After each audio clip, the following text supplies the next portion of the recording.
My name is Mirko. I'm working under Alessandro. We are working in IDSIA here in Lugano. My topic of research mainly are on self-supervised learning, and I've been focusing lately on robo-perception. So basically, deep learning applied to robotics in a self-supervised way. I feel this is a good enough of an introduction, so let me start with the presentation. We first begin by briefly mentioning what is self-supervised learning and why are we interested in that. So self-supervised learning is a collection of methods that learn general features from large-scale unlabeled data without any human supervision or labeling. Our interest lies within these aspects that I collected here from a bunch of work that other people did and also us. And we consider it interesting for the possibility to generate supervisory information directly through autonomous interaction with the system or the world that surrounds us. We can learn powerful representations of the state using these interactions.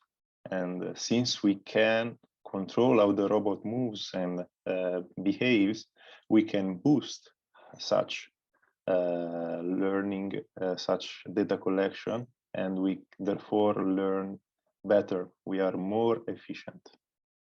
So these are the aspects that I want you to consider: autonomous in the interaction and label generation. It allows us to learn representations, and it is quite efficient. Of course, this is about how we use odometry within this area. Therefore, let me introduce you with the concept, even though it's quite common, of odometry. So odometry is a way to tell the robot where it is. It is done usually by integrating encoders attached to motors. We can have planar robots represented here, in which the odometry is represented by three numbers that are X, Y position and the heading theta.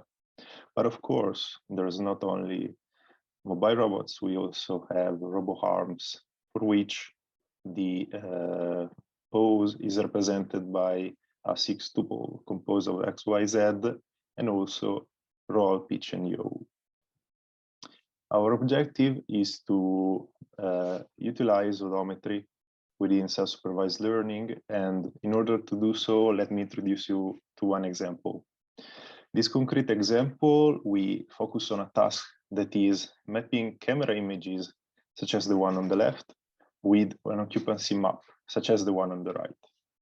An occupancy map is a top-down representation of the environment in the robo vicinity, and each cell is located in a spatial position. For example, the top left one is at position X 10 centimeters and Y -5 centimeters.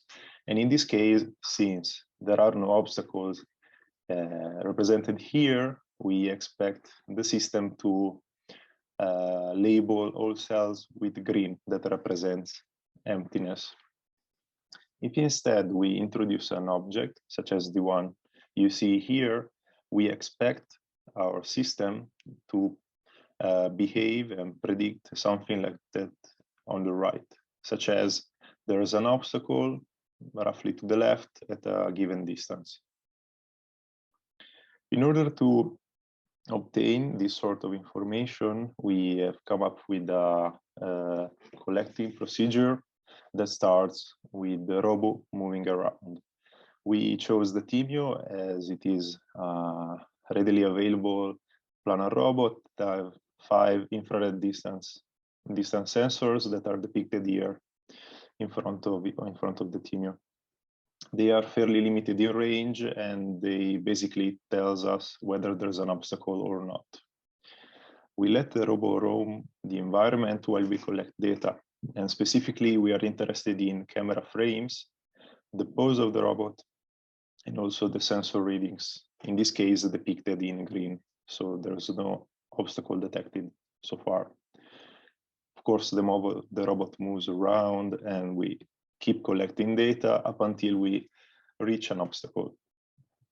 We repeat this process many, many times in order to collect a big data set. Once the data collection phase is finished, we want to generate the labels for our machine learning system. In order to do so, we consider each separate time step. And in this case, I'm considering the one on the bottom. Based on that time step, we consider a time window. And for each data point within the window, we look for the positions of the robot that are relative to us. In this case, those depicted in the image. In order to create the label, what we do practically is to ignore images of timestamps other than the selected one. We want to aggregate together the sensor readings within an occupancy map, which means translating the sensor readings and combining them with the odometry in order to localize the objects in space. Therefore, what we have on the right is an example in which the occupancy map represents a given area of space in front of the robot.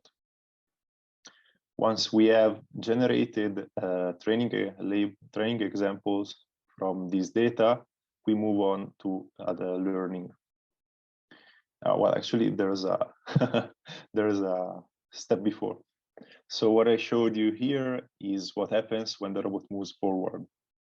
And hopefully you are able to see my mouse cursor. I'm pointing forward in the top part of the map, and if the robot moves forward, it would feel this area here. But of course, the Timio can move freely. Therefore, it might move to the left, which happened in this case, and did feel the space of the occupancy map that I'm highlighting here. What we can say in general that depending on the sensor readings and how the robot moved, we end up with different labeled occupancy maps. And of course, since the robot cannot go everywhere always, we end up with spaces for which we don't know whether there's an obstacle or not. Those are represented here in gray. Now we show an example of the system generating labels with our approach. And hopefully you can see how this is quite a sensible way to generate data, even though we are not completely filling the occupancy map with labeled data, with labeled cells. Now that we have an idea of what the training data is, we move on to learning finally. And this is just a convolutional neural network that we use. This is just an example of what one can use. And it is quite a small convolutional neural network that has quite some powerful performances. Here, I'm showing you also the prediction of the model that is in the top center here. We see how the model it's actually quite good in predicting the occupancy of cells that are closer to the robot. The same cannot be said for cells which are further apart, but this is something that we will tackle next.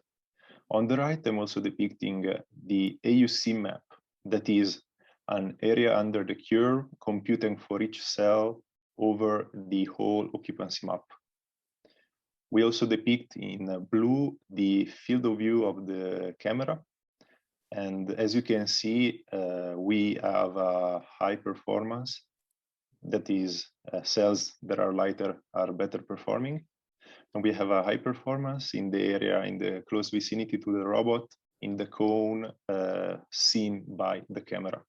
And it is, I would say, dropping quite suddenly around 45 to 50 centimeters.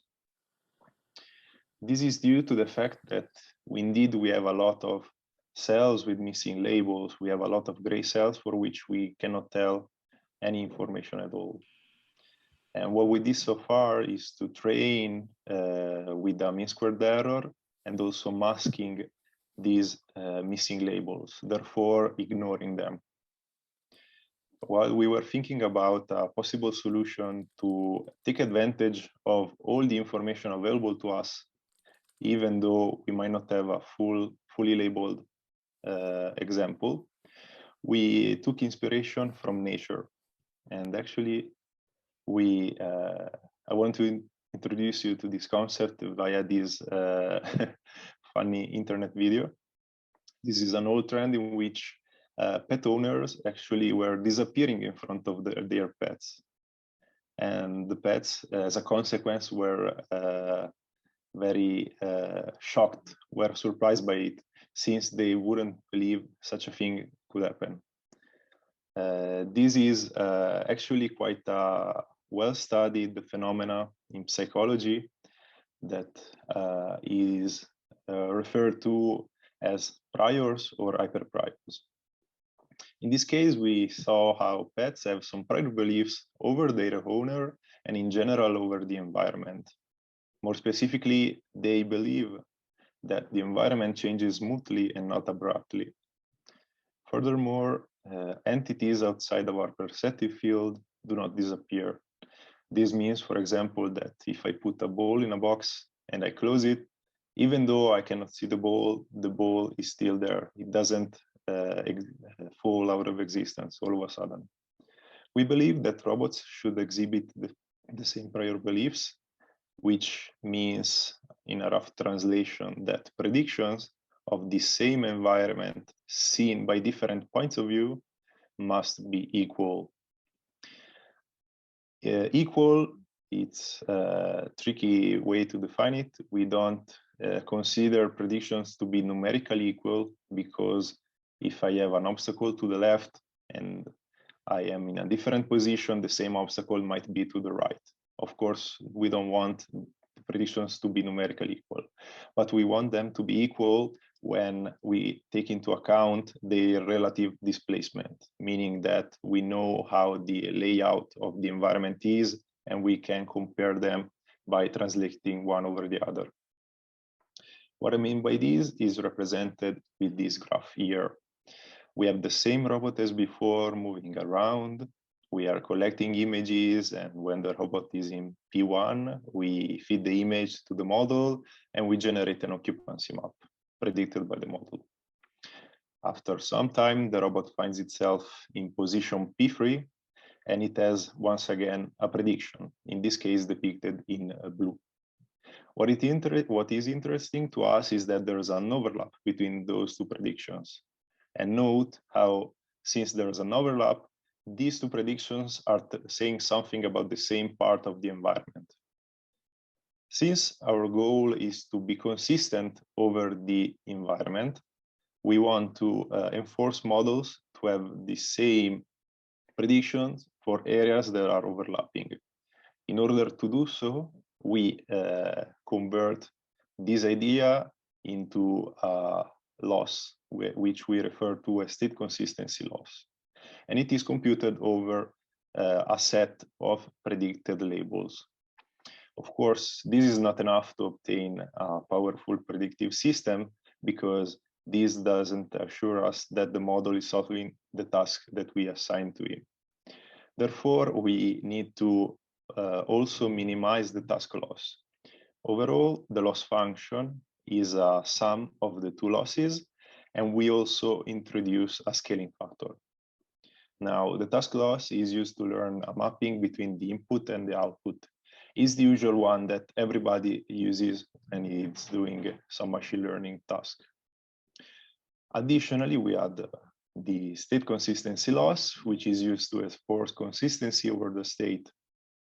Consider how this loss is computed over multiple predictions of the model. Therefore, it doesn't use any label. Therefore, we arrive to our goal of using it with unlabeled data or partially labeled data, which was all the gray cells we had before. The tricky part is that we have to introduce a scaling parameter, which is used to keep the two terms in the same order of magnitude. In the case we have too small task loss, the state consistency factor will be predominant. Therefore, the model would tend to predict a constant value. We don't want that. In the other case, if we have a too small state consistency loss, we would obtain a model that it is not consistent. Basically, the influence of this loss would be negligible. And this is the complete image in which we compare directly the baseline model trained only with the task loss and the other model trained with both losses at the same time. A direct comparison shows how we are having a model that is more consistent. It is able to detect more structure in the data that it's seeing. For example, it detects easily walls and corners, and it is less susceptible to noise. On the right, I show you the comparison between the baseline AUC, the same as before. When compared to ours baseline, the one obtained with the model trained with both losses, we see a sudden increase in the performance of the model, and this is indeed confirming that this kind of strategy does work. Now, there's an asterisk, and that is that so far I considered environments that are static, meaning that the only thing that is moving is the robot. And in this kind of environments, any two overlapping predictions, if you give me those, I can give you the state consistency loss computed based on them. But of course, the environment that we live in is dynamic. And going back to our beliefs, it does change smoothly over time. What I mean by it is that it always exists a time interval such that changes over the state are negligible. Since this time interval exists, then we can compute the state consistency loss over predictions that are given within such time window. We used a different task and different platform in order to test these hypotheses, and we use the Crazy Fly, which is a nano drone that it is smaller than the palm of my hand. It weighs less than 30 grams, and it is quite powerful in terms of equipment, as it has visual odometry. It features a front-facing camera. It can be expanded with additional hardware, and what I'm interested in most is the parallel ultra-low power AI, which allows us to deploy neural networks directly onto the system in order to do real-time inference. The task that we chose is more dynamic, of course.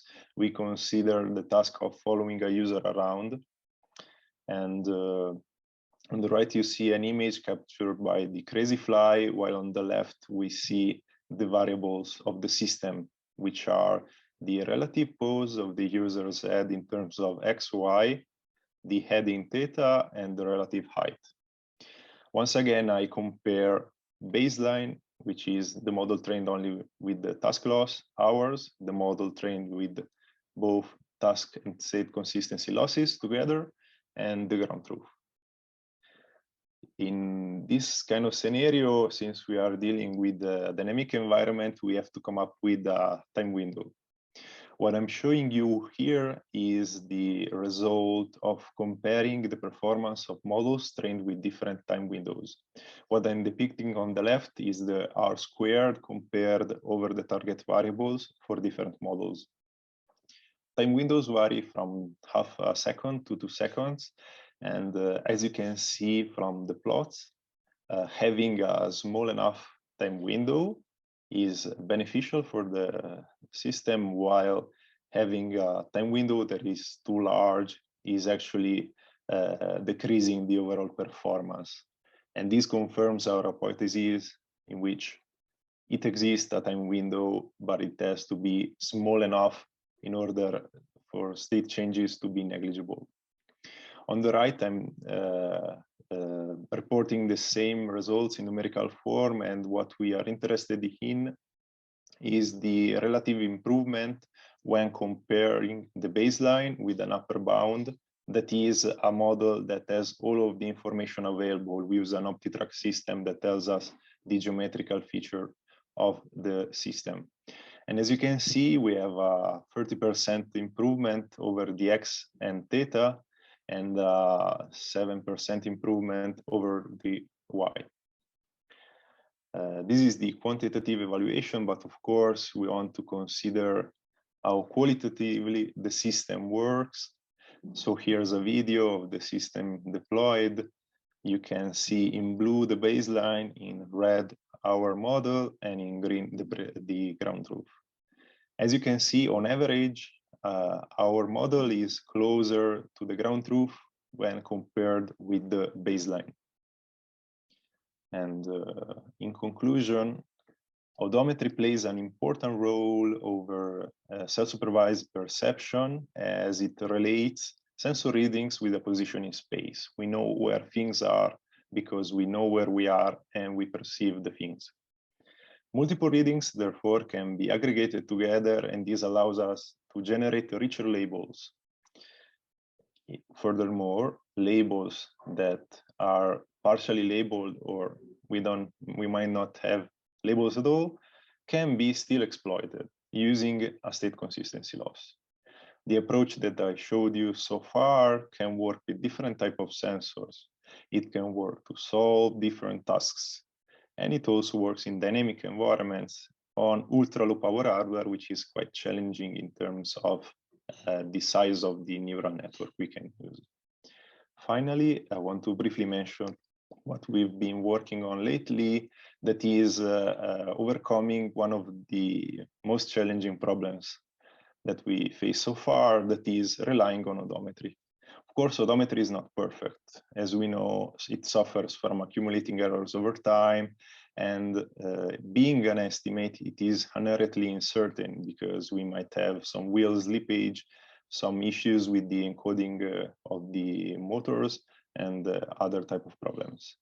So what our objective is long-term is to consider odometry as a distribution rather than a single point estimate. Therefore, this means rephrasing the approach in order to handle uncertain labels. So labels that are produced by uncertain odometry. And this is quite a challenge that we are sort of facing at the moment. And this concludes so far my presentation.